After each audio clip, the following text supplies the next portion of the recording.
તો જૂનાગઢમાં ગિરનારની લીલી પરિક્રમા હવે પૂર્ણ થઈ છે, ત્યારે પૂર્ણ થવાના આરે આવી છે. જંગલમાં સાફ સફાઈ અભિયાન હાથ ધરાશે. 7.5 લાખ લોકોએ પરિક્રમા પૂર્ણ કરી હતી. ભાવિકો પોતપોતાના ઘર તરફ જવા રવાના થયા છે. 4 દિવસમાં કુલ 10 જેટલા ભક્તોના એટેકથી મોત થયા છે, તો 20,000થી વધુ લોકોની તબિયત લથડી છે.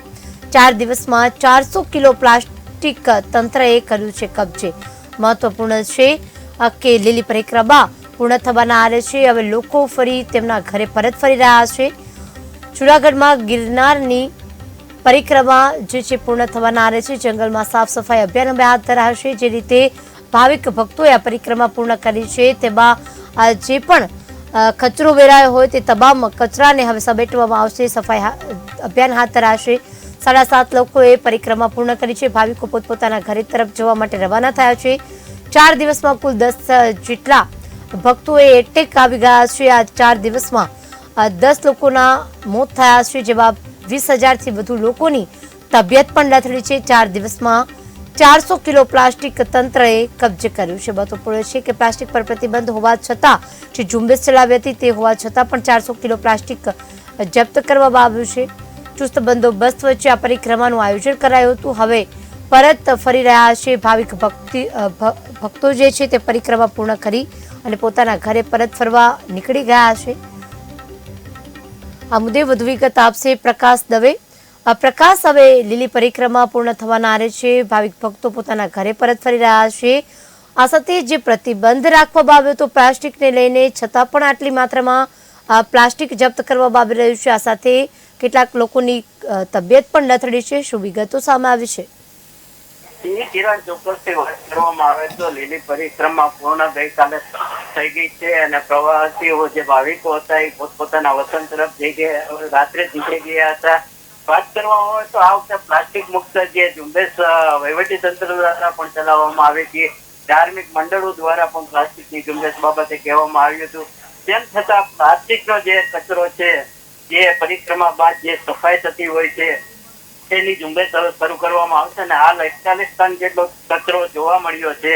આમ પ્લાસ્ટિકની આટલી ઝુંબેશ છતાં પણ પ્લાસ્ટિક મુક્ત ગિરનાર પરિક્રમા થઈ શકી નથી, તેવું પણ આપણે આ તકે કહી શકીએ. ને વાત કરવામાં આવે તો આ વખતે જે પરિક્રમા દરમિયાન ભોજન અને પ્રસાદની વ્યવસ્થા સહિતની પાણીની વ્યવસ્થા, વહીવટીતંત્રની વ્યવસ્થા દરેક રીતના છે ને યોગ્ય નિરીક્ષણ અને યોગ્ય જવાબદારી તંત્રએ નિભાવી, જેને કારણે પરિક્રમાર્થીને કોઈ અગવડતા પડી નથી. જી કિરણ.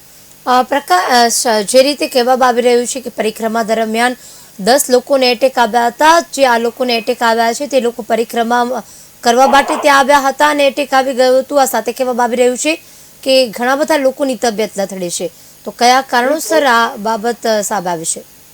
જે ચોક્કસથી પરિક્રમા દરમિયાન જે અમુક રસ્તાઓ જે હોય છે, બોરદેવી આગળ જતા રસ્તાઓ, ચઢાણવાળા રસ્તાઓ હોવાને કારણે જે હૃદયના નબળા લોકો હોય છે તેમના માટે પરિક્રમા કરવી એ કઠિન હોય છે. તેમ છતાં પરિક્રમામાં લોકો આવતા હોય છે. અલગ અલગ વિસ્તારોમાંથી આવેલા 10 જેટલા લોકોને આડેકથી મૃત્યુ થવાનું પણ બહાર આવ્યું છે. સાથે સાથે ઝાડા, ઉલટી, તાવ જેવા અનેક બનાવોમાં 20 થી 21,000 જેટલા લોકોને સારવાર અપાઈ હોવાનું પણ જાણવા મળ્યું છે. જી કિરણ. જી પ્રકાશ, અત્યારે હાલ તંત્ર દ્વારા કઈ કામગીરી કરવામાં આવી રહી છે? કારણ કે હવે પરિક્રમા છે તે પૂરી થવાના આરે છે અને લોકો અત્યારે ભીડમાં હશે. દરેક રેલવે સ્ટેશન ઉપર, દરેક મુસાફરો બસની સ્ટેશન પર દરેક જગ્યાએ ભીડ જોવા મળી રહી છે. તંત્ર દ્વારા શું સુવિધા ખાસ કરવામાં આવી રહી છે?